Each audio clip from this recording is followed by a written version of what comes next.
કહેવીશ આપણે શ્રીજી મહારાજ કહેવીશ.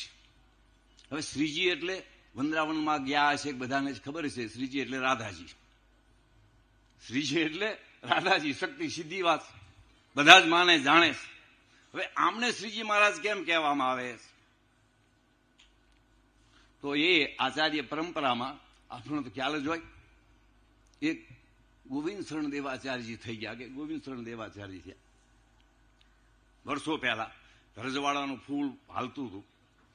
એમાંથી રાજસ્થાનમાં હું જ્યાં સુધી જાણું ત્યાં સુધી રાજસ્થાનના જેટલા રજવાડા છે એ બધા જ આચાર્ય પીઠના દીક્ષિત થયેલા એ સમયમાં. અને બધાએ એટલી બધી જમીનો આપેલી, કારણ કે એની પાસે એ જ હતું એ વખતે આપવાનું. આટલો 1000 વીઘા મારા તરફથી, 2000 મારા તરફથી, 500 મારા તરફથી વીઘા એમ એટલી જમીનો હતી પીઠની. શું કરે આ મહારાજ કહી દે કાંઈ વાંધો નહીં સ્વીકાર લઈ છીએ. હવે ગાયું સારો અહીંયા ગૌસર બનાવી દીધેલા. 1000 વીઘા હતી, ખબર ન હોય એટલી. તો એ પરંપરામાં જયપુરમાં પ્રાર્થના કરેલી મહારાજશ્રીને કે મહારાજ જયપુર પધારો. સ્ટેટે એ વખતના રાજાએ એ મહારાજશ્રી પધાર્યા અને એમની જે રાણીઓ હતી એને દીક્ષા આપવાની, કંઠી બાંધવાની.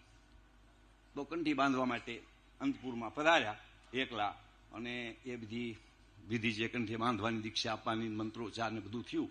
પછી ઉપદેશ આપતા બેઠા હતા. હવે રજવાડામાં બધાને ખબર છે ખટપટ બહુ હાલતી હોય છે, ફાંસીનું ખોટીને બધી.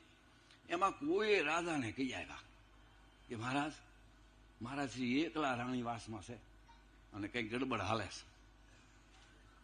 અને એ સમયના જે રાજા, નામ તો મને ખબર નથી, એ ક્રોધિત થઈને આવ્યા જોવા માટે એકદમ ઉતાવળા, હાથમાં કંઈક લઈને. અને આવીને દરવાજો ખોલીને આમ જોયું તો શ્રીજી મહારાજને રાધા સ્વરૂપે બેઠેલા જોયા. જાણે સાક્ષાત રાધાજી બેઠા હોય.